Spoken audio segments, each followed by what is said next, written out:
কুষ্টিয়ার দৌলতপুরে তারুণ্যের ভাবনায় আগামীর বাংলাদেশ শীর্ষক কর্মশালা অনুষ্ঠিত হয়েছে।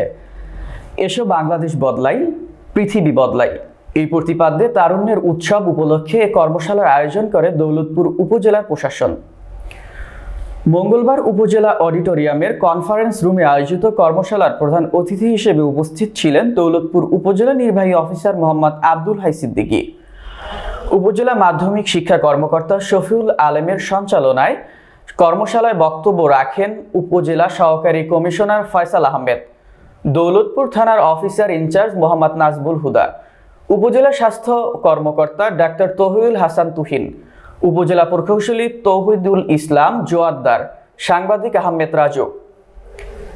অনুষ্ঠানে স্বাগত বক্তব্য রাখেন বৈষম্য বিরোধী ছাত্র আন্দোলনের দৌলতপুর শাখার আহ্বায়ক মোহাম্মদ রাকিবুল ইসলাম।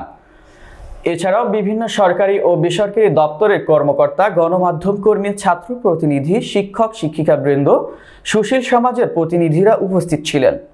কর্মশালায় বক্তব্য রাখেন আজকের তরুণরাই আগামী দিনের ভবিষ্যৎ। তারা এই পৃথিবী বদলে দেবে, এ দেশ বদলে দেবে।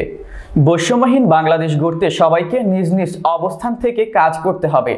পাশাপাশি সবার ঐক্যবদ্ধ প্রচেষ্টায় সুন্দর দেশ গড়ার প্রত্যয় ঘোষণা করা হয় কর্মশালা থেকে। কর্মশালায় উপজেলার বিভিন্ন শিক্ষা প্রতিষ্ঠানের শিক্ষার্থীদের নিয়ে মোট 9টি দলে ভাগ করা হয়।